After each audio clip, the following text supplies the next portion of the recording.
Mi nombre es Ricardo Gómez, represento en este momento al INAI por parte de la Dirección General de Capacitación. Y bueno, el día de hoy, en este espacio, les voy a hablar sobre la protección de datos personales. No sé si ustedes tengan conocimiento al respecto, pero bueno, el punto es un marco normativo nuevo en México, escasos 6 años de aplicación en México, pero que tiene una visión muy interesante. Ustedes irremediablemente en este momento van a entender que tienen dos objetivos. Uno, si son empresarios o emprendedores, y otro, porque irremediablemente son titulares de derechos ARCO. Pues bien, ¿por qué surge el derecho a la protección de los datos personales? ¿Por qué regular el tema de protección de datos personales? Pues fíjense muy bien que es algo indispensable ahora para las empresas y tienen que verlo desde ese sentido. Y daré ejemplos, algunos ejemplos más adelante. Pero primero les mostraré por qué surge este derecho, y bien, es por dos vertientes muy importantes. Una de ellas son las tecnologías de información y comunicación, que como les muestro en esta imagen hay un mago, una caricatura. Y ese mago le dice al público, y ahora, para mi siguiente truco, adivinaré su nombre, fecha de nacimiento, estado de cuenta bancario y dónde tiene aquel tatuaje especial. Suena mágico, la gente se muestra sorprendida, pero también la propia imagen muestra a un chico escondido bajo su capa con un equipo de cómputo. ¿Y qué quiere decir esto? Bueno, que toda esa información y más está en estas tecnologías, y el uso indebido puede llevar a riesgos a las personas. Y ustedes podrán decir, bueno, pero ¿de qué forma o cómo? Aún no lo trasladamos a empresa, lo estamos viendo como personas. Hay un caso canadiense muy interesante respecto de las redes sociales. Y bueno, en todo momento, por la premura del tiempo, que es corto, si ustedes tienen alguna pregunta, por favor, solo levanten la mano. Sí, son tan amables. Y entonces, bien, continúo con el ejemplo. Bien, esta es una chica de nivel medio de educación que tiene su red social, como muchos aquí o todos aquí. Lo agrega una persona, un chico de la edad aproximadamente, inicia un proceso de ingeniería social, un término que nunca deberán olvidar, ya que si emprenden, siempre estarán en riesgo latente de vulneración. Y por lo tanto, siempre tendrán que implementar medidas de seguridad. Lo dejo de ese momento. Inicia un proceso de ingeniería social, conversación amena, continua, y llegan al punto de que esa persona que no ha visto físicamente, que solo conoce por la red social, le solicita imágenes privadas, imágenes sexys, por llamarlo de alguna forma, esta persona. Al paso del tiempo y con el constante manejo de esta información, que en el INAI se ha preocupado mucho por ese tema, lo que ahora llamamos en este tiempo el sexting, si todos están familiarizados con ese término, que es el uso de las tecnologías para la parte, llamémosle privada, ¿no? Entonces, bien, esta chica indudablemente le manda información y el otro se empodera de esa información. Llega un punto en el que le dice, pues no soy esa imagen que tú ves ahí, o sea, esa persona que tú crees ver no es, soy distinto. Y el punto es el siguiente, y en este momento vamos a dibujar un dilema moral perfecto, donde la persona dice, tengo toda esta información, o accedes a algo más conmigo, o bien toda esta información la divulgaré a tus familiares y amigos, sin duda dañarle la reputación a una chica que está emprendiendo su futuro. Ahí tenemos ese dilema moral. Y si ustedes se ponen a pensar un poco cuál sería su respuesta, la chica encontró como solución a ese dilema la famosa tercer salida, que fue quitarse la vida en su domicilio ahorcándose. El uso indebido de la información es muy peligroso, es muy riesgoso, y con el uso de tecnologías es aún más, porque en todo momento vamos a estar intercambiando información y perdemos proporción de todo ello. ¿A qué quiero llegar? Que hay una regla de oro en todo esto, y es toda la información que se sube a internet nunca vuelve a bajar, y tenemos que ser muy responsables en darle el peso específico a nuestra información. Y con esto, ¿a dónde quiero llegar? A decirles que se va a volver en algún momento, ya lo es, pero todavía más, que todas las personas se vuelvan demandantes de sus derechos de protección de datos personales ante cualquier empresa. El INAI al día de hoy ha sancionado a diversas empresas por diversos incumplimientos a la ley. Entonces es aquí donde ustedes tienen que observar, dar un debido cumplimiento al marco normativo para que este derecho obre a su favor y no en su contra. Un país o una empresa, trasladémoslo a la parte más pequeña, que genera certeza a sus clientes dentro de un mercado competitivo, gana. Sin embargo, si es una empresa que se va creando o ya se creó y es sancionada por parte del INAI, carece ya de certeza a sus clientes. Y por lo tanto, lejos de la sanción, que son altas, y se los voy a mostrar, se pierde más allá. ¿Y qué es? El daño a la reputación de nuestra empresa, que probablemente nos pueda llevar a quebrar, sin duda alguna. Esos son los dos parámetros que podemos tomar para saber de qué forma queremos que este derecho tenga que aplicar para nosotros. Es un derecho nuevo, pero insisto, ya tiene mucho impacto. Hay empresas sancionadas como Banamex, como Sport City, Farmacia San Pablo, un doctor que daba consulta en su domicilio, Búho Legal, solo por mencionarles algunas. Y los montos son considerables. Entonces, bien, por ser un marco normativo nuevo, aquí aplica lo que dicen los abogados. El desconocimiento de la ley no te exime de lo que pueda hacer. Entonces, bien, eso es como empresa, pero como persona podemos ya limitar el uso indiscriminado de nuestra información, porque esta ley nos da el derecho a la autodeterminación informativa. ¿Y qué es el derecho a la autodeterminación informativa? Pues es en todo momento decidir nosotros respecto a nuestra información, siempre y en todo momento. Entonces nos volveremos demandantes de una empresa de que nos muestre su aviso de privacidad. Y es el tema medular en todo esto, el generar avisos de privacidad. No es el todo en la ley, pero sí es la parte que nos representa. Si yo hiciéramos un ejercicio, imagínenlo así, y esa es mi forma de expresarles de qué manera y para qué sirve un aviso de privacidad. Es sencillo. Yo a mi compañera Araceli, que también nos acompaña el día de hoy y forma parte del grupo, el trabajo de equipo en el INAI, les pasa una lista en blanco. Y en esa lista en blanco quiero que todos ustedes, por favor, anoten su nombre completo, domicilio, teléfono celular, su religión y su preferencia sexual. Quiero que lo anoten. ¿No tienen ningún problema en darme esa información? La pregunta natural es, ¿para qué o por qué? ¿Sí me explico? Y ese es el aviso de privacidad. Cuando una empresa nos va a recabar datos, él tendrá que generar certeza diciéndonos qué va a hacer con esa información. Y esa es la importancia de elaborar los avisos de privacidad. Entonces, bien, ¿quiénes son sujetos regulados de esta ley?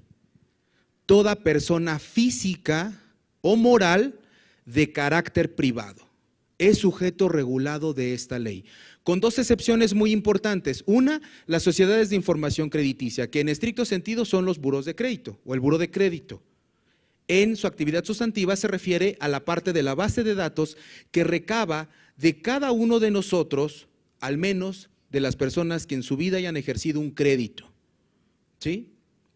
Esa parte está exceptuada por una razón, porque desde su concepción y de su creación, la ley de sociedades de información crediticia contemplaba la protección de esa información. Y mucho antes de esta ley es necesario tener el consentimiento expreso para poder ingresar y conocer ese comportamiento crediticio.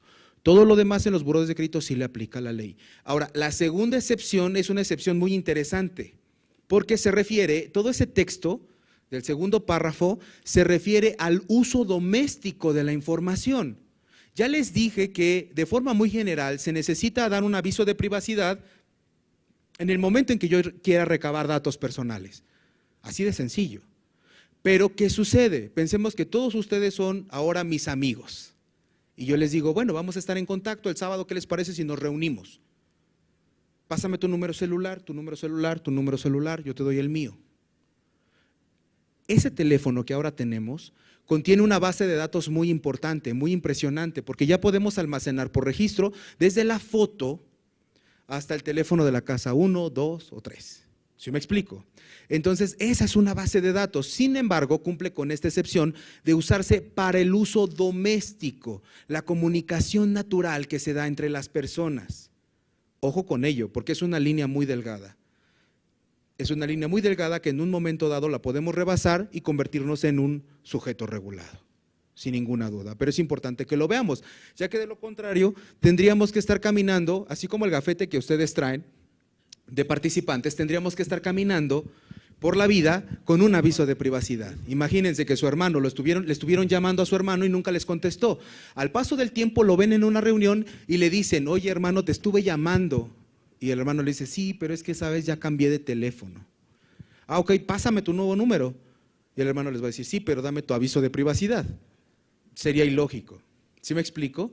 Pero siempre y cuando sea para ese uso doméstico de la información. ¿Ok? Bien, eso es respecto a las excepciones. Pero ahora, ¿qué es un dato personal? Un dato personal es cualquier información concerniente a una persona física identificada o identificable. Y son esas características que nos hacen precisamente identificables. Por ejemplo, el nombre, el tipo de sangre, etcétera.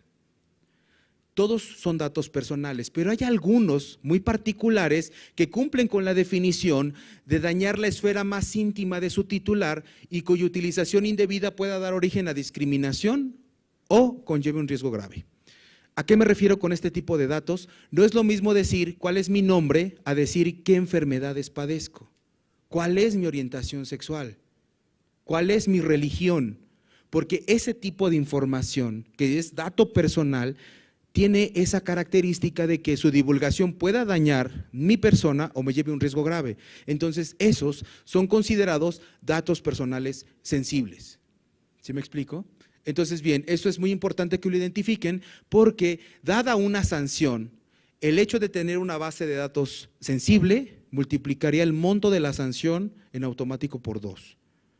Entonces, bueno, eso ya es muy importante, ya que ahora todas las empresas, o la gran mayoría, tiene al menos el registro de asistencia con la huella dactilar. Y parte de los datos sensibles son todos los datos biométricos. Así lo contempla esta ley, datos de salud, datos biométricos y otros como las ideologías. Y es muy curioso, porque existe, y yo así lo observo, como una doble moral. Recientemente tuvimos una plática en la UNAM de la cual hablábamos de redes sociales. Y me preguntaban sobre las redes sociales, ¿qué opinión tenía sobre las redes sociales? Y con el ejemplo que les di al inicio, parecería que estaríamos en contra del uso de redes sociales, pero no es así. Desde mi muy humilde punto de vista, no creo que las redes sociales sean malas. Creo que el problema es quién la usa, porque también podríamos hablar de casos de éxito con el uso de redes sociales, para estados democráticos, por ejemplo, ¿no? Para la construcción de un estado democrático. El problema no es la herramienta, sino quién la usa y en qué condiciones la usa. ¿Sí me explico? Entonces, esa es la parte de sensibilización que se deben de tener. Por parte de las personas, darle el poder de sus datos personales, ya que la información en esta época en la que vivimos es considerado el petróleo de hoy en día, ya que cada dato tiene un precio y es muy alto. Entonces, bueno, hay que tener mucho cuidado. En caso muy particular para las redes sociales, un like puede ser considerado un dato personal sensible, porque la red social no cobra por todo lo que almacenamos y considerando que el cómputo en la nube no es barato y nos permite subir videos y fotos indiscriminadamente. Entonces, ¿por qué? Porque es barato. ¿Cómo le haría Facebook, por ejemplo, y solo por llamar una red social, no porque sea la única, para lograr mantener todos esos servidores? Pues es sencillo, porque las empresas le pagan por la minería de información, para focalizar mercado. Si yo les pregunto a ustedes qué religión tienen, seguramente no me la dicen, pero bastaría entrar a su perfil para observar un like sobre algún símbolo religioso para más o menos guiarme en qué sentido es su religión. Y eso es muy importante. Hay que tener mucho cuidado. Bueno, la ley contempla diversos principios y deberes que hay que cumplir. Pues bien, estos que les muestro aquí en la pantalla son los principios a cumplir por parte de la Ley Federal de Protección de Datos Personales en posesión de los particulares. ¿Qué es lo importante de que yo les muestre los principios? Que el incumplimiento de algún principio, por lo menos, ya involucra o implica probablemente una sanción. El incumplimiento de principios. Principios interesantes como el principio, todos son importantes, pero proporcionalidad. Ya no debemos de recabar datos exhaustivos, olvidarnos por los términos de tú recaba datos adicionales, no importa, en algún momento los vamos a ocupar. Ya no se puede hacer eso porque en todo momento estaríamos asumiendo para nuestra empresa riesgos y costos. ¿Por qué costos? Porque ustedes tendrán que implementar medidas de seguridad irremediablemente. Entonces, al tener datos diversos, las medidas de seguridad deberán de ser más amplias y por lo tanto más costosas. Y los riesgos para el robo o vulneración de esa base de datos, pues son iguales. Entonces, eso es lo que tenemos que considerar. Por ejemplo, el principio de información, que ahí lo marco en rojo, ese principio es el que le da la vida o le da origen al aviso de privacidad, la emisión de los avisos de privacidad. Por eso es que si una empresa no tiene aviso de privacidad, en el hecho de que recabe datos personales, estaría en incumplimiento. El punto aquí es cómo elaborar un aviso de privacidad, esa sería la pregunta, que no me hicieron, pero como el mago, traté de leerles la mente un poco y entiendo que el horario ya es complicado, ya esta hora es un poco pesado. Dígame. Entiendo lo del ¿Aviso? aviso de privacidad. Sí. Pero muchas veces son muy largos y a lo mejor, por ejemplo, en un ambiente o por ejemplo al descargar una aplicación o cosas así, a veces por las prisas o X te da como que flojera leer todo. Tienes toda la razón. Entonces, no sé si hay alguna medida en la cual pudieran exponer de manera más concreta todo lo que, o sea, que exista el documento así completo, pero que puedan resumirlo en 5 renglones o cosas así. Sí, claro. Entonces… Esa es tu pregunta. bueno, Bien. no sé si se puede hacer eso. No, sí, claro, claro. Es suficiente. Fíjense, ese es el problema. Y esa es, creo que, la oportunidad de que el INADEM tenga estas sesiones para que ustedes puedan dar cumplimiento no solo a esta ley, a toda la normatividad que regula la creación y el sustento de una empresa, ya que en México, de las 5.700.000, 5 millones de unidades económicas que reporta el INEGI, el 98-99%, con el rango de error que pueda tener, con fuente del INEGI, por supuesto, esto de las citas es muy importante, es micro, pequeñas y medianas empresas. Entonces, es una zona, es un grupo, una población, un universo que está desprotegido en ese sentido.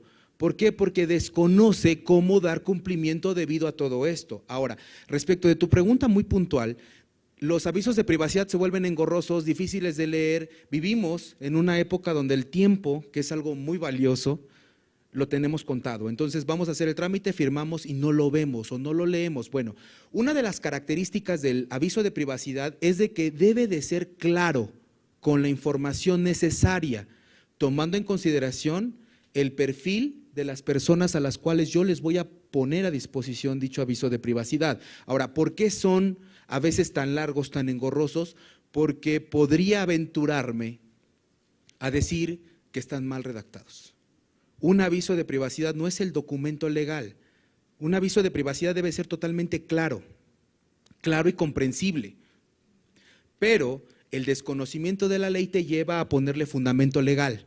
Con base en el artículo 16 constitucional y la Ley Federal de Protección de Datos en su artículo 5, 4, 16, 32, 24, dice que el nombre del responsable es. Todo eso no es claro y comprensible para las personas. Recordemos que este es un derecho constitucional, un derecho humano, un derecho para las personas y se contempla desde la definición del aviso de privacidad que sea claro. Ahora, parte de tu segunda pregunta, si es que la entendí bien, es cómo lograr elaborar avisos de privacidad bien redactados, que cumplan con la ley. Pues bien, el INAI ha establecido muchos esfuerzos para lograr documentar. Bueno, esto lo quería dejar para el final, pero es momento de decirlo. El instituto ofrece capacitación en materia de introducción a la ley y cómo generar avisos de privacidad de forma gratuita. Entregamos constancias de participación, tenemos cursos en línea, diversos cursos en línea que también acreditan la capacitación. No obstante, con eso, también se generó un sistema que se llama, el acrónimo es el GAP, pero se define como generador de avisos de privacidad. Esto significa que si ustedes entran a ese portal gratuito y redactan todos los elementos, el propio generador les exporta un aviso de privacidad bien elaborado. Es una herramienta que ustedes pueden ocupar para poder dar cumplimiento debido a la ley y no verse involucrados en un futuro por una denuncia o una sanción. Ese sería. A ti, gracias. Gracias. Mi pregunta es si estos elementos son lo que componen básicamente el aviso de privacidad o nada más No. La parte de información se refiere al aviso. Exactamente. Este principio es el que le da luz al aviso de privacidad. ¿Qué elementos debe de tener un aviso de privacidad? Pues bueno, esa lámina no la traigo, pero te lo puedo decir. Un aviso de privacidad se compone de 12 elementos mínimos, partiendo desde la identidad y domicilio del responsable, qué datos recaban, datos personales sensibles que se recaban, finalidades respecto de esos datos, qué voy a hacer con esa información, transferencias en el caso de que se realicen, ejercicio de derechos ARCO, cómo las personas pueden ejercer derechos ARCO. ¿Y qué son los derechos ARCO? Pues los 4 derechos que la ley nos faculta a ejercer ante cualquier empresa en cualquier momento. Podemos ejercer a cualquier empresa el derecho de acceso, rectificación, cancelación y oposición, sin justificar un vínculo jurídico. Simplemente yo creo que Movistar tiene datos míos, pues le pregunto, hago un ejercicio de acceso y le pregunto, Movistar, ¿qué datos tienes de mí? Mi nombre es Ricardo Gómez y este es mi credencial de lector, para acreditar la identidad, obviamente. La obligación de la empresa, del responsable, es hacer una búsqueda exhaustiva en sus bases de datos para decirme qué datos tiene de mí. Y tal vez yo en ese momento decir, ¿sabes qué? Quiero que los canceles, porque yo ni cuenta tengo contigo, ni vínculo tengo contigo. ¿Sí me explico? Dicen que en un país, y aquí cito a un jurista, Miguel Carbonell, que siempre decía, bueno, en un país muy lejano, de una lengua muy extraña, dicen que la parte financiera llama a un compañero buscando a una tal Araceli Valencia, insistentemente, porque tiene una deuda esa persona, pero lo molestan a él y él, por más que les explica y les dice, es que ni la conozco, ni siquiera la conozco, no importa, cuelgan y a los 20 minutos vuelven a llamar y vuelven a llamar. Afortunadamente no lo vivimos en México y eso es lo que hay que ponernos contentos. Afortunadamente eso no lo vivimos en México, pero pensemos que en México sucediera, este instrumento para las personas nos obliga a ejercerlo para mantener nuestra privacidad. Así funcionaría. Eso es viéndolo como personas. Y es obligación de las empresas corregir la información. Y esto podemos tener vinculados diversos problemas. Una, de que las referencias personales las trasladan al paso del tiempo y las convierten en este uso indiscriminado de la información, viéndolo de alguna forma. Lo que antes era una referencia personal se convierte en el futuro en un aval deudor si el titular de la deuda deja de pagar. Eso no es correcto. Referencias laborales, no se pueden dar referencias laborales si el trabajador no así lo manifestó, porque puede obrar como una transferencia no informada de información. ¿Se me explico? Esa es la forma de aplicar esta nueva ley. De lo contrario, siempre estaremos sujetos a que una persona nos ejerza derechos ARCO o denuncie directamente al INAI y nos veamos involucrados en un procedimiento ante él. Eso es lo que tenemos que mejorar o implementar en su caso. Yo les recomiendo mucho que se acerquen al instituto para que se capaciten en el tema y puedan dar un debido cumplimiento a esta ley. Eso es vital. Y no solo si son empresarios, porque a lo mejor también forman parte de una empresa, pero como un trabajador, hoy en día ya se demanda demasiado que un informático, un contador, una persona de recursos humanos, un administrador, dominen el tema. en ejercicio de sus atribuciones, porque en recursos humanos se recaban muchos datos personales. Las personas que están frente a los clientes les recaban muchos datos personales, etcétera, etcétera, etcétera. Entonces, este no es un derecho que solo deba de ver un perfil en específico, aplica para todos, sin duda alguna. Bueno, me dijiste que eran 12, ¿verdad? 12 elementos mínimos. ¿Eso los puedo encontrar ahí también en la página? Sí, por supuesto. Ok. Voy a dejarles mis datos, se los voy a decir, mis datos. Si gustan, mandarme un correo y les podemos dar fechas de cursos de capacitación o todo el material necesario para que ustedes puedan construir avisos de privacidad. Conozcan el tema, porque primero hay que conocerlo para darle cumplimiento, y después cómo hacer avisos de privacidad de forma correcta, en cumplimiento a la ley. Sí, por supuesto, de nada.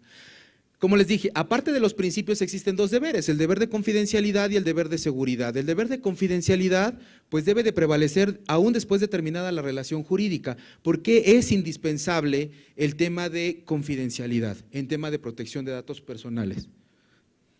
¿Me avisas cuando tenga 5? ¿Por qué es importante la confidencialidad? ¿Por qué? Porque existe tráfico de información irremediablemente, no lo podemos hacer ya. Una persona me decía, bueno, es que la confidencialidad no lo vemos a partir de esta ley. Pues por supuesto que no. Yo lo puedo observar como un deber de confidencialidad es a las personas que lamentablemente han asesinado fuera de los bancos. Yo les pregunto, ¿todas las personas que asisten a una sucursal bancaria hacen transacciones en efectivo? ¿Todas? Entonces, ¿cómo el delincuente que está fuera del banco sabe que la persona de saco negro lleva en efectivo 20, 30 mil pesos? Porque no existen deberes de confidencialidad. Alguien dentro divulga esa información. Eso obviamente es un delito, pero trasladarlo al tema de protección de datos personales es igual. Porque nosotros podemos ser los encargados de implementar las medidas de seguridad de nuestra empresa. Pero tal vez una vez que concluya nuestra relación con ella, esa información que tenemos debe de prevalecer con un deber de confidencialidad. Las medidas de seguridad dentro del deber de seguridad son muy importantes. Justo ayer estaba investigando un poco para darles información al respecto y les traigo esta nota del Economista. Fíjense muy bien, aquí dice ciberataques contra pymes, riesgo para gobiernos y grandes empresas. Ustedes podrían pensar que al ser una microempresa, una mediana empresa o pequeña empresa, ustedes están exentos, porque los hackers, este tipo de ataques, se pueden dar solamente a grandes empresas, a grandes bancos, a grandes corporativos. Pero aquí enuncia algo y a los que gusten escribirme les mando la nota. Explican algo los expertos en seguridad y dicen que las grandes empresas siempre funcionan y operan con ayuda de proveedores y todos los proveedores son las micro, pequeñas y medianas empresas.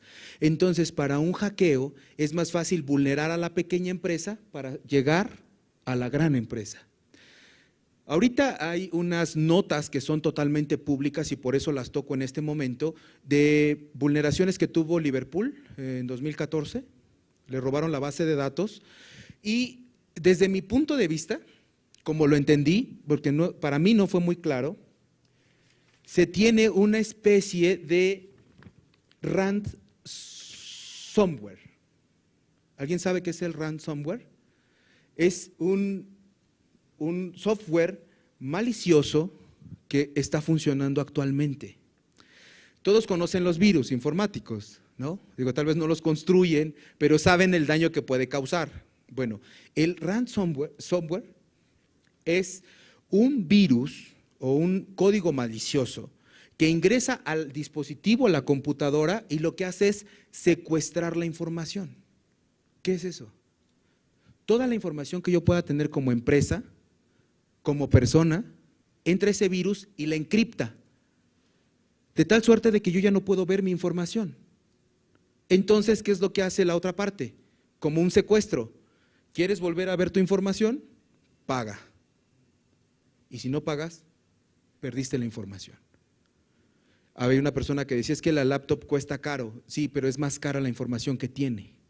Pero no tenemos esa proporción de valorar la información. Ese es un punto muy importante. Bueno, estos ataques, el de Liverpool, ustedes lo pueden revisar. Sucedió de que roban bases de datos y piden un rescate, literal. Y si no existe ese rescate, entonces empiezo a mandar la información a las personas que le robé la información de mira, tu información, así la protegen, para generar un descontento, lo que les mencionaba al inicio de las empresas. Entonces, lo dicen las notas, lo dicen los expertos, deben de implementar el tema en calidad de urgencia, si quieren permanecer en un mercado competitivo, sin ninguna duda. Entonces, bueno, parte de esta pequeña charla es venirles a decir, a grosso modo, qué es el INAI, qué es la Ley Federal de Protección de Datos Personales en posesión de particulares, qué serían las implicaciones al no hacerlo, pero cuáles serían los beneficios de sí lograr implementar el tema. No es tan complejo como se pueda pensar. Entonces, bien, para concluir, y si es que tienen alguna pregunta, con mucho gusto, los montos de las sanciones. Yo como empresario, ¿tiene algún costo el que yo haga el aviso que solicitan? O sea… Sí, te entiendo. Bien, la respuesta concreta a la pregunta del compañero, si no la escucharon por ahí atrás, es, ¿tiene algún costo generar el aviso de privacidad? No, ningún costo, ni el material, ni los cursos, ni el uso del sistema tienen algún costo por parte del INAI. Obviamente, si ustedes van por fuera y contratan a una consultoría, a un bufete jurídico, eso obviamente sí tendrá un costo, pero lo que provee el órgano garante de este derecho es gratuito. Solo basta acercarse, eso es lo único que hay que hacer. Y bueno, obviamente, como todo, tener una constancia que acredite la capacitación en el tema, desde mi muy humilde punto de vista, creo que es indispensable. Es indispensable, los cursos son gratuitos, se dan en el INAI. Otra más. También yo para solicitar algún, como mencionaste en el ejemplo de Movistar, bueno, así fue un ejemplo, Sí, en el sí. caso de que yo solicite, a ver qué información tienes a fulanita de empresa, Ajá. ¿también eso tiene algún costo o no? Es como… Ningún costo. Ok. Lo que podría tener algún costo, el ejercicio de derechos es gratuito, tanto el acceso, la rectificación, la cancelación y la oposición es gratuito. Si yo te pregunto y te digo, ¿qué datos tienes de mí? Pues tengo copia de tu credencial de lector, bueno, quiero que me des una copia y me la mandes a mi domicilio, que es en Monterrey, la reproducción y el envío obviamente sí tienen un costo, pero si no lo quiero de esa forma, el ejercicio de derechos es gratuito. Es gratuito. Y es el poder que tienen las personas de ejercer en cualquier momento, solo es necesario que lo ejerzan. Primero, obviamente, que lo conozcan, como ustedes tal vez el día de hoy. Ok, gracias. No, a ti gracias. Acá atrás y de este lado. Bueno, naturalmente uno actualmente pues está inmerso en muchas bases de datos, ¿no? O sea, por todas las empresas o proveedores con los que uno está, ¿no? ¿Cómo uno como cliente puede saber que X empresa, por ejemplo Easy, ¿no? Los celulares, vendió no tu información? Porque luego sucede que te empiezan a llamar de otras empresas o cosas y dices, bueno, es que yo no tengo manera de saber realmente qué empresa fue en concreto la que vendió mis datos. Y ni lo sabrás. Ajá, entonces pues, es que ahí sí es complejo, porque ni modo de ir a todas las empresas, no se puede. Te entiendo perfectamente y sí, por eso te argumentaba, ni lo sabrás si tú preguntas. Es lo que les decía del ejemplo que en México no pasa. Hay personas y empresas que te molestan. ¿Y qué sucede? Que tú dices, oye, ¿quién te dio mis datos? La empresa nunca les va a decir, nunca. Pero tienen este derecho. ¿Qué es lo que pasa? Si ustedes ejercen sus derechos o denuncian, el instituto tiene facultades de investigación y verificación. Y puede detonar una verificación de la empresa para que ahí al INAI sí le determinen cómo me hice de una base de datos. ¿Quién me la dio? ¿Por qué me la dio? Si fue lícita o ilícita. Entonces, ¿cuál es nuestra responsabilidad? Entiendo lo que me dice. La naturaleza de los datos personales es, yo nazco en mi esfera privada. Lamentablemente, aquí es al revés, porque al día de hoy prácticamente todas las empresas pueden tener todos mis datos. Pero tenemos un instrumento como este que nos ayuda a limitar ya el uso de ellos, ya a decirle a esta empresa, ya no los puedes utilizar y además bórralos. ¿Quién te los dio? ¿Cómo te llegó? Eso se lo dejo al INAI, que lo investigue. Yo solamente al que me molesta, al que me llama, es al que ejerzo mis derechos ARCO. Ese sería el camino correcto. Dígame. Gracias. Mi pregunta es más en el sentido como empresa. Por ejemplo, si yo, vamos, en mi página web solicito para tener acceso a novedades y cosas, regístrate, ¿no? Dame tu correo electrónico y dame tu nombre y dame tu teléfono y dame los medios de comunicación que yo podía tener contigo, número de WhatsApp, lo que sea. Y esa persona lo hace, lo manda, a mí me llega. Yo como empresa, primero, ¿cuánto tiempo estoy obligado a tenerlo? Porque digo, a lo mejor esa persona, pues en ese momento se registró, no se vuelve a parar en la vida por mi página, ni vuelve a consultar mi información, pero entiendo que al momento en que él me pasa sus datos, pues ya me está generando una responsabilidad como empresa. ¿Cuánto tiempo estoy obligado a mantener esa responsabilidad bajo este contexto del aviso de privacidad? Muy buena pregunta. Bien, fíjense, primero, si recabamos datos personalmente o por una página electrónica, tenemos que poner a disposición el aviso de privacidad antes, advertir qué vamos a hacer con esa información. Ahora, es tema de archivo. La ley contempla, dentro de su principio de licitud, que no debe de contravenir ninguna disposición normativa, significa que se debe de prever para la conservación de la información la prescripción jurídica, la prescripción legal, que no la establece este marco normativo, lo establece diversos marcos normativos. Por ejemplo, para un expediente laboral, una vez que el trabajador se va de la empresa, ya sea que renuncie o lo corran, yo puedo ejercer al día siguiente el ejercicio de derechos ARCO y decirle a la empresa, quiero que borres los datos que tienes de mí. Pregunta, ¿procede la cancelación o no? Un poco con tu pregunta.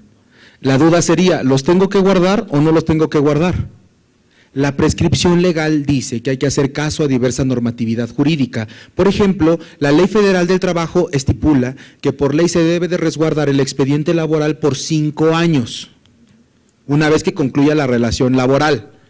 Entonces, aunque una persona ejerza un derecho ARCO, no podrá proceder la cancelación en tanto no concluya esa prescripción legal, porque se prevé que dentro de ese periodo, tanto la empresa, el patrón o el trabajador puedan iniciar un proceso legal. Entonces, este derecho obraría a favor, porque yo te pido cancélalos, los borras y después voy y demando, ya no tienes documentos, gané. ¿Sí me explico? Entonces, ¿qué quiero decir con esto? Que hay que tener un poco de conocimiento respecto de la parte de archivos, porque hay información, desde donde yo lo puedo entender, como la de usted, que en el momento en que concluye el procedimiento, se pueda cancelar. Que no tenga que cumplir una prescripción legal. Siguiente, hay información que sí le aplica una prescripción legal y se tiene que resguardar esa información. Y habrá otra información que sea histórica. Una transacción de la compra de un vehículo aplica la ley lavado de dinero y se debe de resguardar esa transacción económica al menos durante 10 años. ¿Sí me explico? Pero hay información, por ejemplo, de una bitácora donde alguien entró y entró solo para ver los vehículos, concluyó una semana, nadie se robó nada, se puede cancelar esa información. Hay que revisar dentro de lo que hacemos, el negocio de nuestra empresa, si le aplica alguna prescripción legal a la información que recabamos. ¿Sí?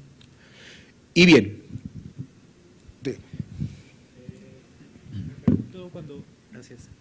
Cuando te hacen, digo, no te registran muchas veces el nombre, pero cuando te hacen una encuesta, por ejemplo, también deben de traer ellos algún aviso de privacidad personal, aunque no recaben tu información completa. En ese caso estaríamos hablando de información disociada. ¿Qué significa? Que si yo lleno un formulario donde digo no me gusta la carne, como verduras, pero no dice quién la redactó, es información disociada, no hay datos personales. El problema es cuando sí dice nombre, apellidos, edad y tus preferencias, ahí sí. Pero cuando nada más es una encuesta y no dice quién la llenó, lo que te haga asociado a la empresa, porque por ejemplo yo les digo, ¿quién es Ricardo Gómez? En México.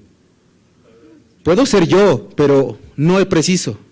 Pero si ya le sumo la edad de 20 años, que trabaja en el IDAI, que en la dirección de capacitación, etcétera, eso ya me hace totalmente identificado o identificable. Entonces, es lo que debemos de manejar. Si vamos a hacer encuestas, no la necesito con el nombre.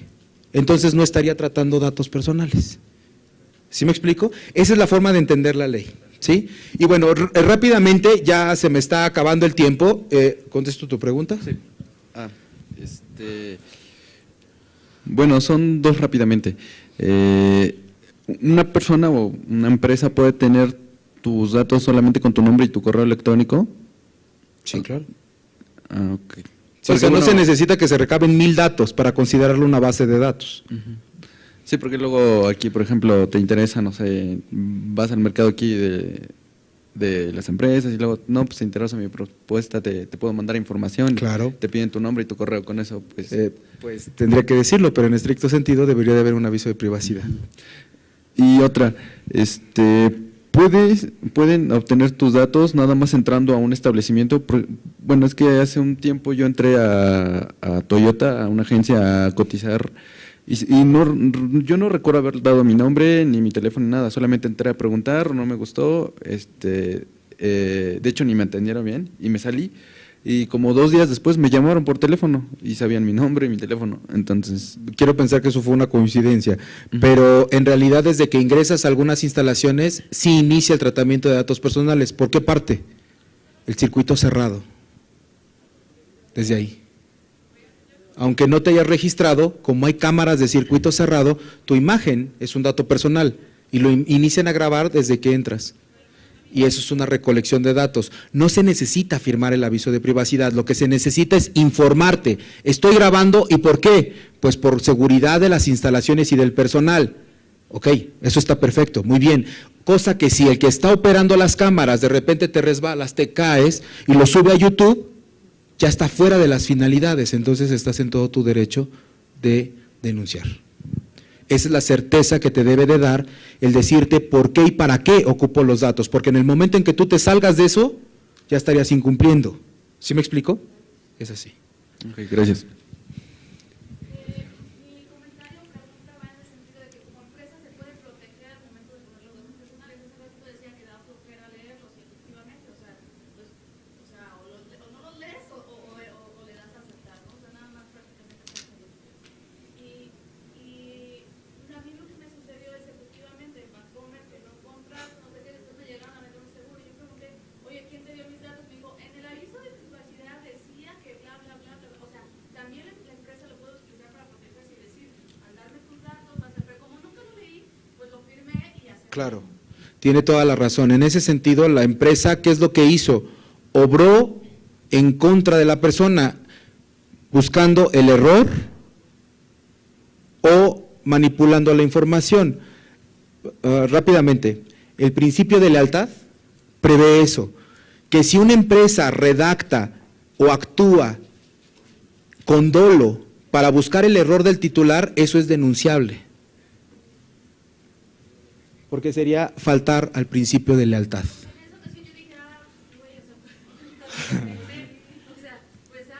Sí, claro, por supuesto. Digo, también implica mucho la responsabilidad de las personas. ¿Sí me explico? Forzosamente implica la responsabilidad de las personas, no solo en tema de aviso. Cualquier cosa que firmemos tenemos que leerla, pero si la redacción y la acción fue con toda la intención de buscar el error, sí podría actualizar la falta al principio de lealtad. Eso sí, sí. Y bien, rápidamente solo les quiero hacer alusión a los montos que establece la ley por omitir aviso de privacidad, mantener datos personales inexactos y negar la existencia de datos personales con dolo. Cualquiera de estos elementos podría ir de una sanción desde los 6,230 pesos a los casi 10 millones de pesos. Sumado a que incumplir el deber de confidencialidad, cambiar finalidades, realizar transferencias sin dar aviso de ello o vulnerar la seguridad de las bases de datos, la multa adicional si se incumple alguno, no en paquete, alguno de estos puede ir desde los 12,500 a los casi 20 millones de pesos. Y no suficiente con ello, que son multas, podríamos decirlo, millonarias, tendríamos penas en prisión. privación de la libertad. Si alguien provoca una vulneración de seguridad a las bases de datos, la pena en prisión puede ir de 3 meses a 3 años, tratamiento de datos personales mediante el engaño, aprovechándose del error del titular o del responsable, la pena en prisión puede ir de 6 meses a 5 años, y si se trataba de datos personales sensibles, la multa en automático se multiplica por 2. Disculpen la premura, pero ya me dijeron que se me acabó el tiempo. Entonces, bien, espero haberlos apoyado. Si tienen dudas, ahorita lo podemos checar allá afuera para que conozcan más a profundidad el tema. Solo fue un panorama general, obviamente. Y bueno, mi correo es ricardo.gomez@inai.org.mx. Cualquier duda, cualquier solicitud de capacitación, pueden canalizarla ahí o bien a araceli.valencia. De preferencia el de araceli.valencia, por favor. Y bien, muchísimas gracias por su atención, por sus preguntas, y bueno, si tienen alguna duda, allá afuera lo podemos revisar. Sí, ricardo.gomez@inai.org.mx.